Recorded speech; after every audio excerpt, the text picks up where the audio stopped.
Hey, friends at home. Everybody say hi to your friends at home. Very nice. Get everybody. All right. Now, before we get started, I'm show you guys a picture of my dog. This is Guinness. This is him. He lays on his back and then stares at me like this. Sometimes it's cute. Other times it's frightening, but I figured I'd share. Can you get that last light, Bria, if you don't mind? We also call him Fat Boy and Bubba. So if you ever see me walking my dog, you can say, "Hey, Fat Boy," if you please. Yeah, let's just start looking at real stuff, okay? Do we have this? Yes. We looked at this. All right, we're gonna take another look at this just because I want you guys to know this, because this ends up becoming like basically the two-party system. So I just want us to check it out. Any day now, constitutional underpinnings. So rude. There we go. So this is ridiculous when I do this. All right. That's scary. So anti-federalists, okay? Anti-federalists are for or against a central government. What are they? For or against a central government? Sarah? Against. They're against it, right? Anti-federalist, anti-federal system. That's a way to remember it, okay? Looking here. Anti-federalists consist of small farmers, shopkeepers, and laborers. Whereas federalists consist of large landowners, wealthy merchants, and professionals. Now, somebody that you would associate with anti-federalists, if you're in your notes, you can go back, or if you're in your laptop notes, whatever. An example of an anti-federalist would be Thomas Jefferson. Thomas Jefferson believed that the common man should run government. He believed that the rich and the elite were not representative of or that the rich and elite weren't truly representing the people. Thomas Jefferson, he was a farmer. He had a plantation from Virginia. Now, over here, Federalists, like I said, large landowners, wealthy merchants, and professionals. Can you guys name the Federalists? Nina? Alexander Hamilton. And name another one. James. Yeah. James Madison. And anti-federalists wanted the states to be the ones that were in charge, meaning that all the power would be within the states. Whereas Federalists said that the state government should be weaker and that the power should be focused in the central government.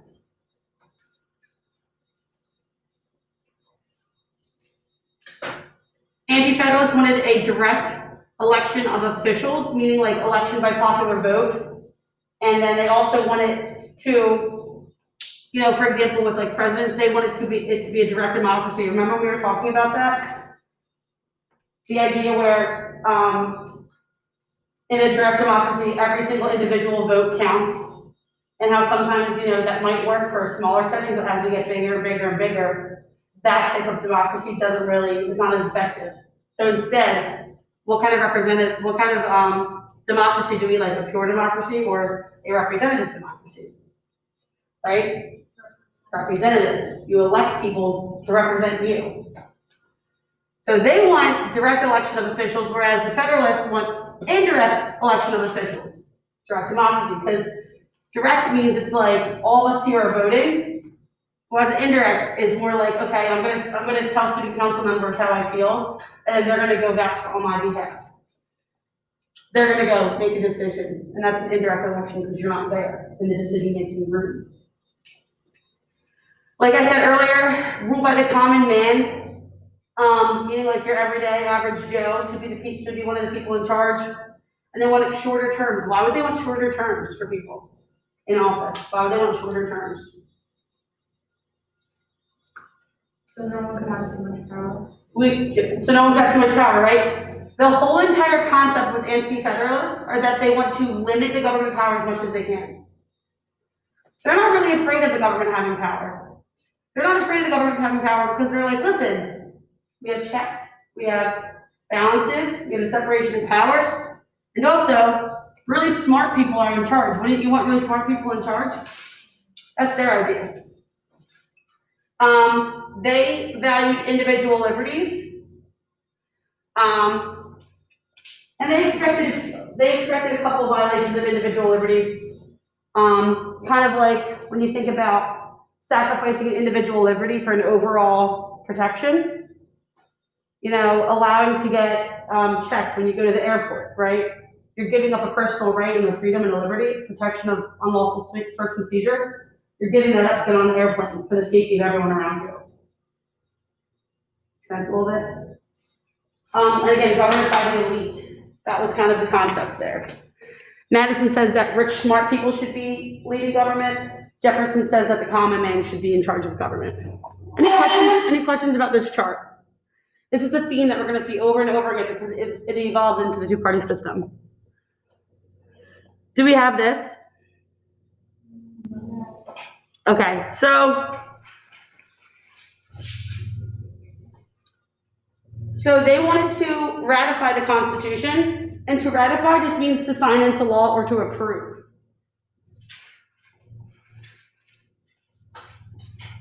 And we're going to look at it, I think we're going to look at it later.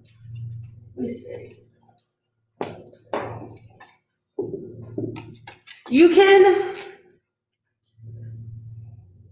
can ratify the Constitution in two ways at this point. They used it by special election. So just know that they ratified the Constitution through a special convention where they got everybody together to vote on it. They got delegates from each state to vote on it.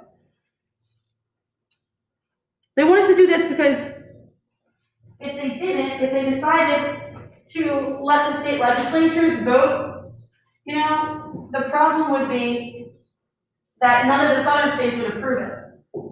Because a lot of the southern states, agriculture, farming, that's your Thomas Jeffersons in the South. Whereas in the North, we have your James Madisons, your merchants, your bankers, stuff like that.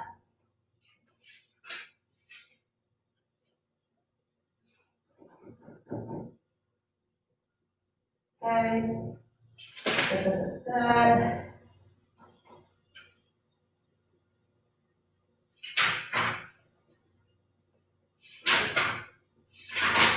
So this is how they passed the Constitution. Delaware was the first to approve it. New Hampshire made it official. New York and Virginia were critical to get those votes.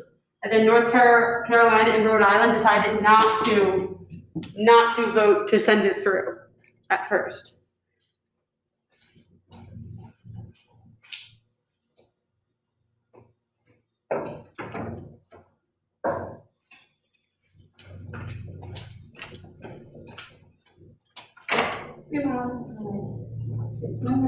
Thanks.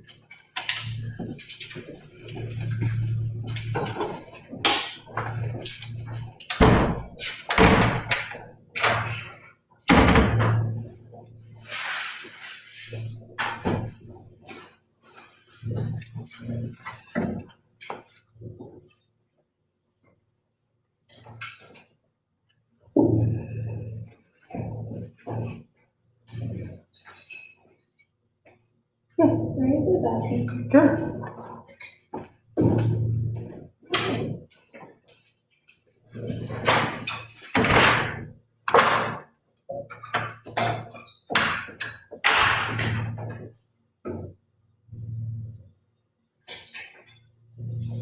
So guys, at this point with the Constitution, we know that there had to have been sacrifices in order to adopt the Constitution. Clearly, those two sides that we looked at, the Federalists and the Anti-Federalists, they needed to compromise in order to pass this into law. Okay? And so basically, we're going to just put a note in your book that says major compromises.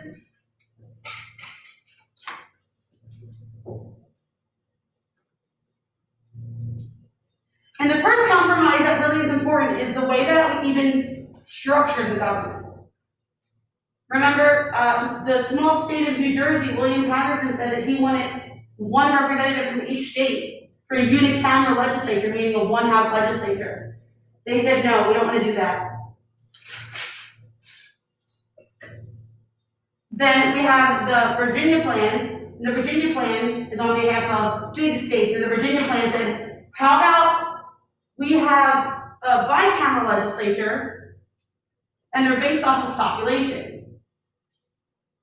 The big states love this idea, the small states not so much, because they were afraid that they wouldn't have enough representation to compete with the big states.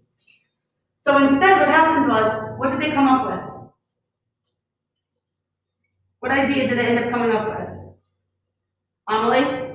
One house would be determined by population, and the other would just have 2 representatives from each state. That would be the Senate House, the House of Representatives. Excellent, right? They decided on a bicameral legislature, and this bicameral legislature came from Connecticut by Roger Sherman. What was it called? Right, so that's the first compromise that we have. The Great Compromise. And that basically just decided on the bicameral legislature with the 2 houses.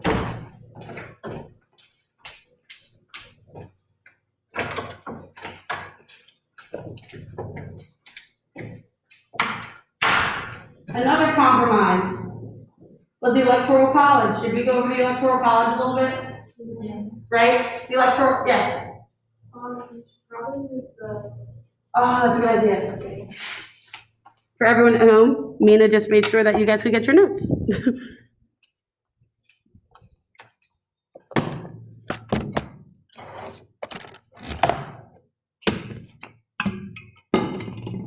So then, the structure of the government was kind of like the first try. I'll go up closer. The Electoral College, guys, we know that that's how many electors per state are decided by the number of representatives and Senate in the state. So for Pennsylvania, if we have 2 senators, obviously, and then we have 20 representatives, our electoral votes will be 22. That's how many votes we'll get in the Electoral College. So this is, again, this is an instance of indirect democracy, indirect representation. You guys remember what the 3/5 compromise was about? Sarah? That 3/5 of the slave population will be counted in the population. Excellent. 3/5 of the population, 3/5 of the slave population in a state would count towards their population in general, so that these larger states in the South, they wanted to have more representation so that they could have more people in Congress. So even though this population could not vote or did not have rights, they still counted it towards the overall population. The 3/5 compromise. They counted 3/5 of slaves in a population to count towards the overall population for a state. And then they also compromised on the importation of slaves.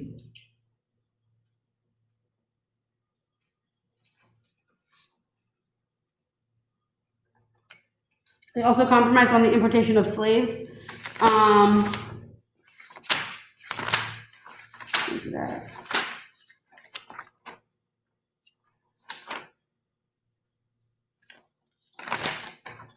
And this basically just protected slavery in the, this protected the importation of slaves in the states for 15 years. Okay. Legislative branch. Legislative branch. The House and the Senate differ in ways beyond allotment, right? Just because, yeah. I have a question for the. Yeah, I'm just gonna show this to, how do I do, what am I doing? Why is this so hard? Okay, those are the notes that we just took. Okay. Go ahead. I keep forgetting you can see me right there. Yeah.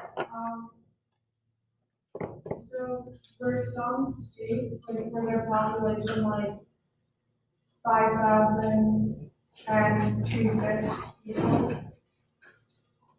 So so then you're like, okay, does each person only count as 3/5? So if I'm answering your question correctly, like say that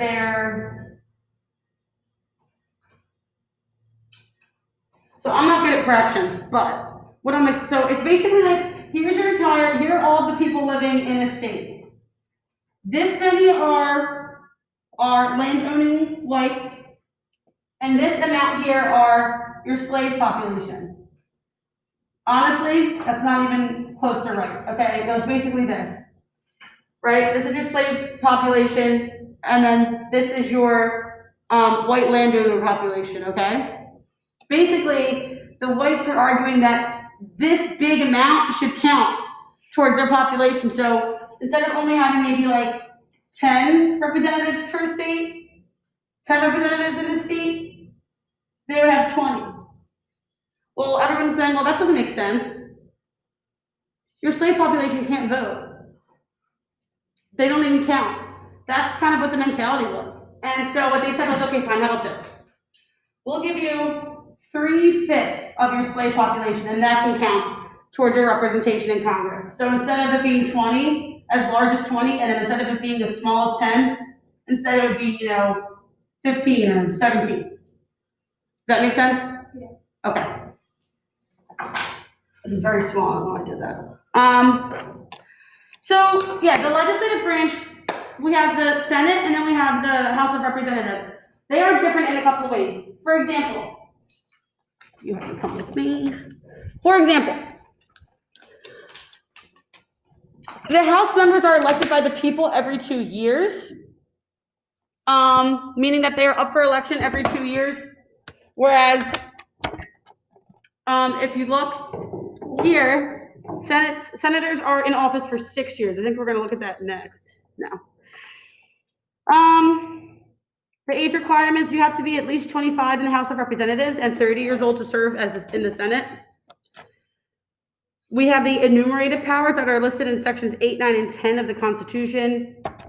And we'll go over those in a second. We also have the Commerce Clause that is given to the legislative branch. We already learned about the Necessary and Proper Clause, which is also known as the Elastic Clause. That is in section 8. Section 9 tells us what Congress can't do, and section 10 tells us what the states cannot do. Again, limiting power.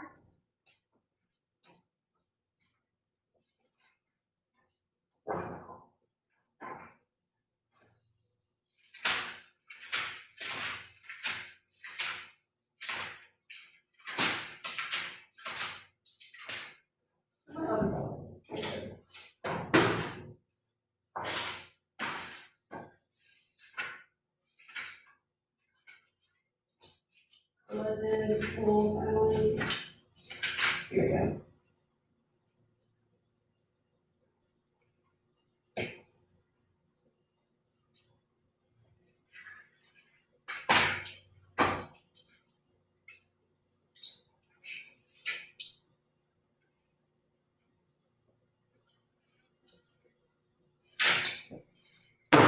Okay.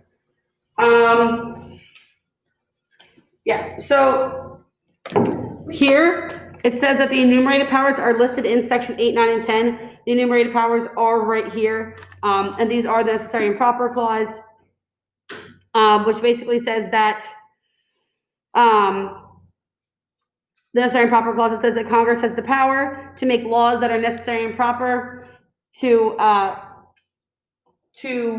carrying into execution the foregoing powers, meaning the Necessary and Proper Clause allows Congress to make laws that help them carry out the responsibilities of the federal government. So again, if you are creating a postal system, you can go online and create a website for the postal system. That's not in the Constitution, but it's necessary and proper. You can use that clause to say, hey, I can go ahead and make a website for the postal system because it helps us carry out our business. It helps us get things done. It's not in the Constitution, but it's kind of helping me carry out this power of creating a postal system.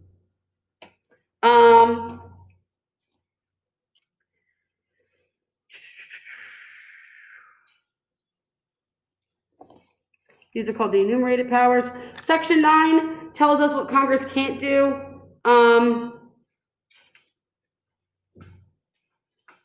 So some of the things that Congress can't do, and I think we might go over this in a little bit, but just so that you have it, they cannot pass,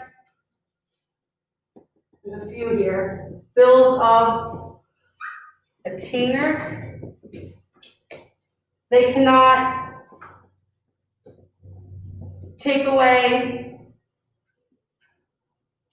habeas corpus.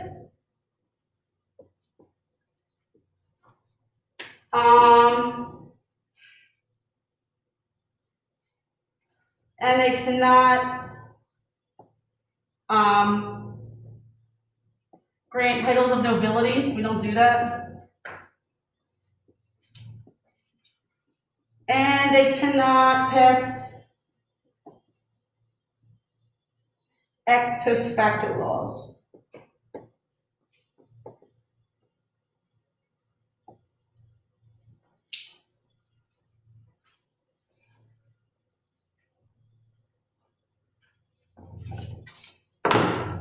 Okay, we're gonna go over these later in the year, but basically these are some things that Congress can't do. For example, with habeas corpus, if you guys have heard this before, I don't know if some of you take Latin, but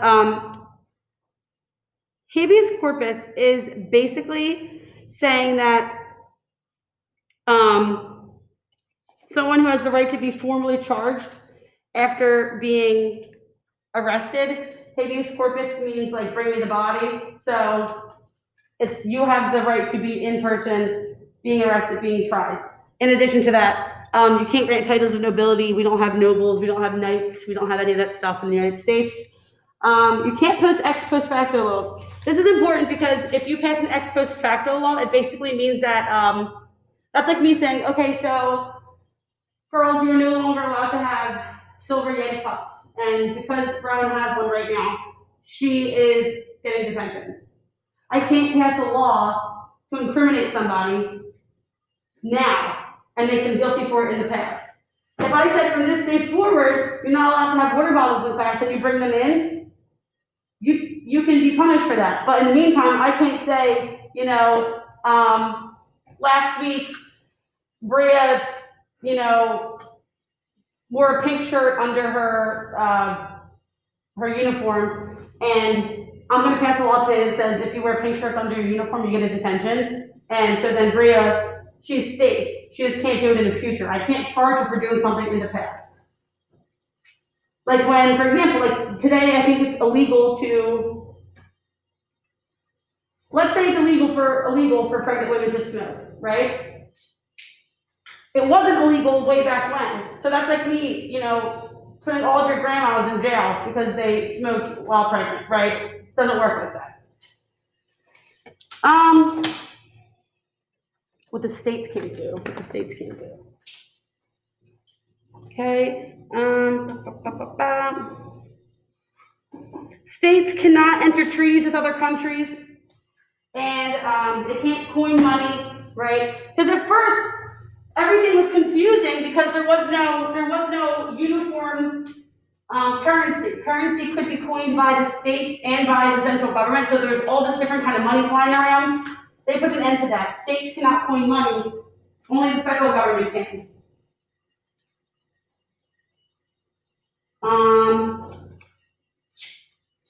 The states can't enter treaties, right? Because it's like, what if Pennsylvania was like, yeah, we're making a treaty with Germany, right? That doesn't make any sense. The central government can only act on foreign affairs. They can't enter treaties with other countries. They can't coin money. All right, those are just some examples of what the states can't do. Nice. Oh, what time is it? This is over at 50, right? 55. Nice. Okay. More notes.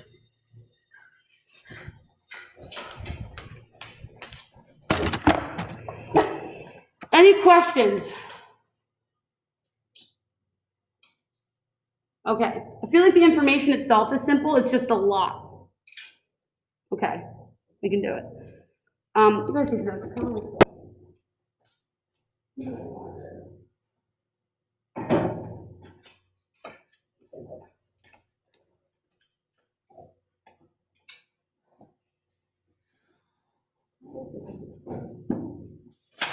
Yes, there it is. Okay, the Commerce Clause. This is important because they stretch the power of the Commerce Clause to pass different laws too. The Commerce Clause states that Congress has the power to regulate commerce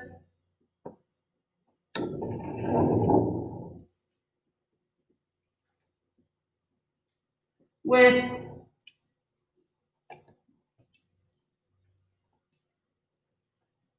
other nations and among the several states.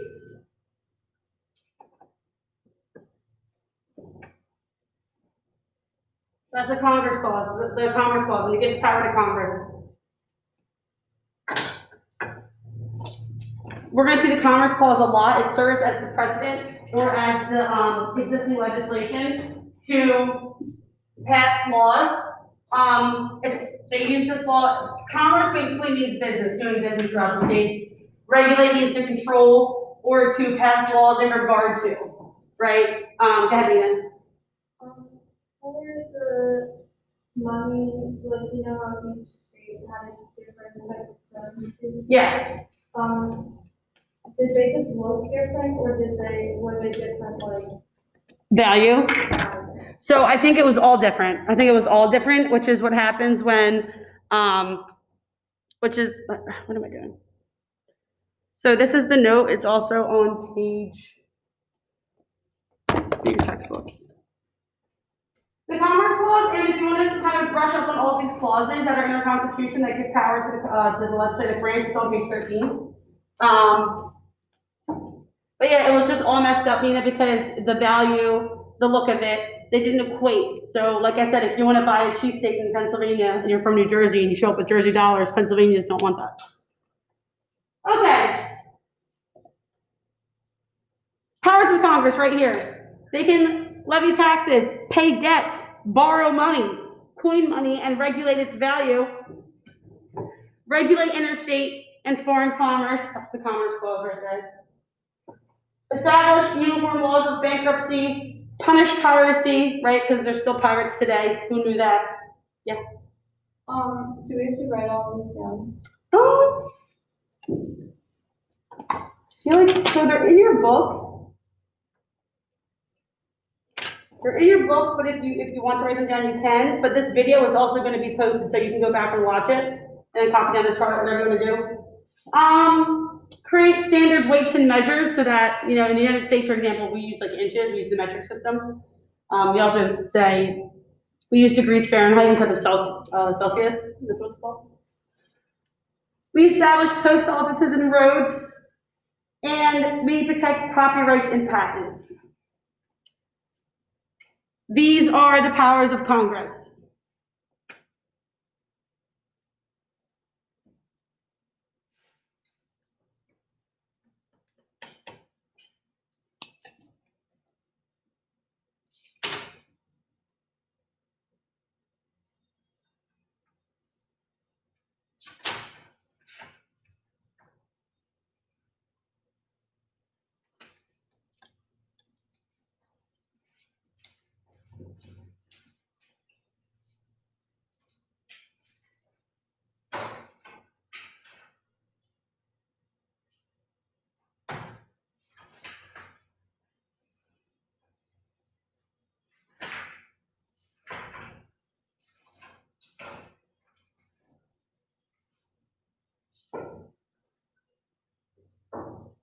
Oh, and punish counterfeiting, forgot about that one. Okay. Any questions about this? right?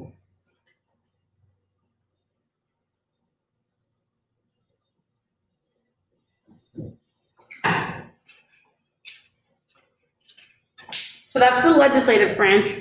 I'll give you a couple more seconds to copy this down.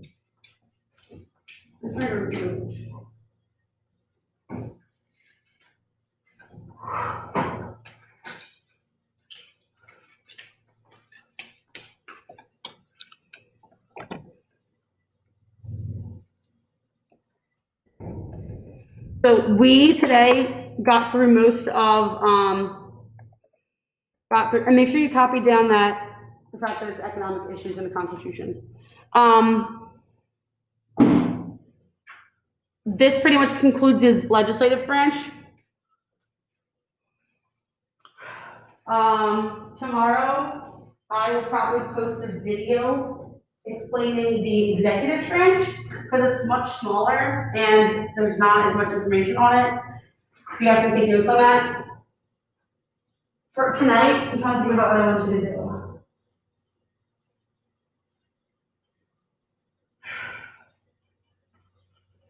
Yeah. Are we doing the, if we haven't done the test? The progress, yes. So yeah, if you did not do it already, you will do the progress check tonight. I have to unlock it.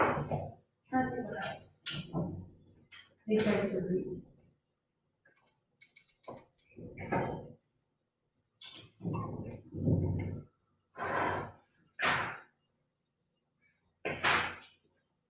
You guys are gonna read tonight. I just don't know what you're gonna read. That's all.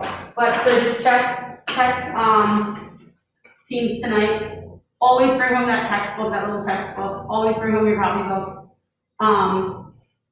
So tonight you're gonna read. I'll let you know if you have to submit anything. Just make sure you get that progress check done. Trying to see what else.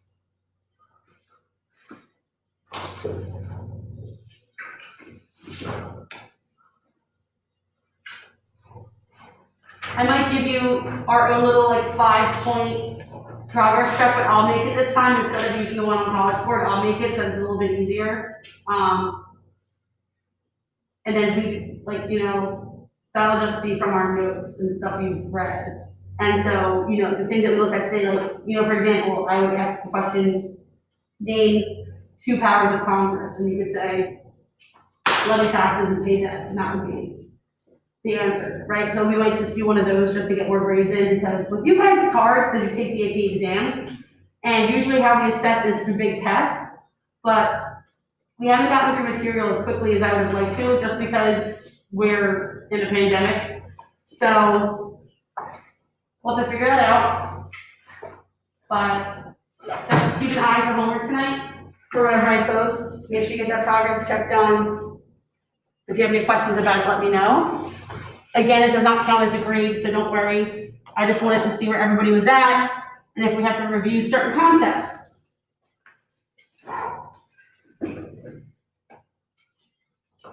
Okay, any questions? Yep.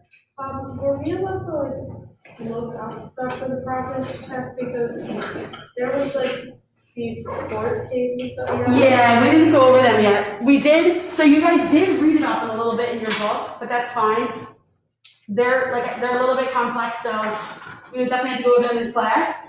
And then maybe I'll give them back to you to take again at a later date after we've looked at it. Basically, I think you have to look at what was like McCullough versus Maryland and Marbury versus Madison, There was something about like, or the Voting Rights Act. there was something about like bringing a gun to the school.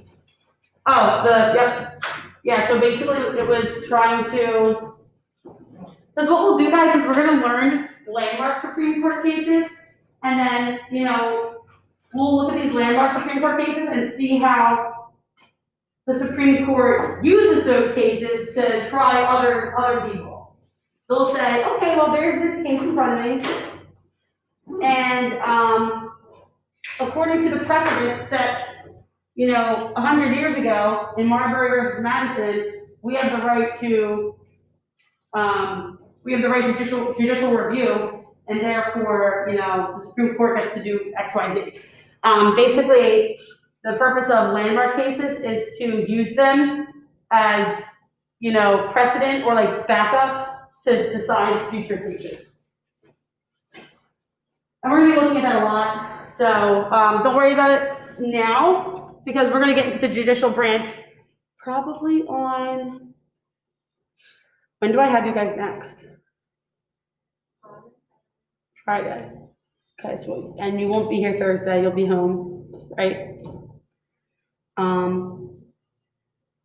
Tomorrow's is it the PSAT? Okay. Tomorrow's the PSAT. You guys don't have school.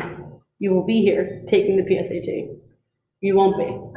That's just juniors and seniors. So it's a virtual day for you guys, which is why you are here today. Yeah. Okay, that's good to know. All right, yeah, so then I will post stuff for you guys to do tomorrow. You guys are gonna watch a video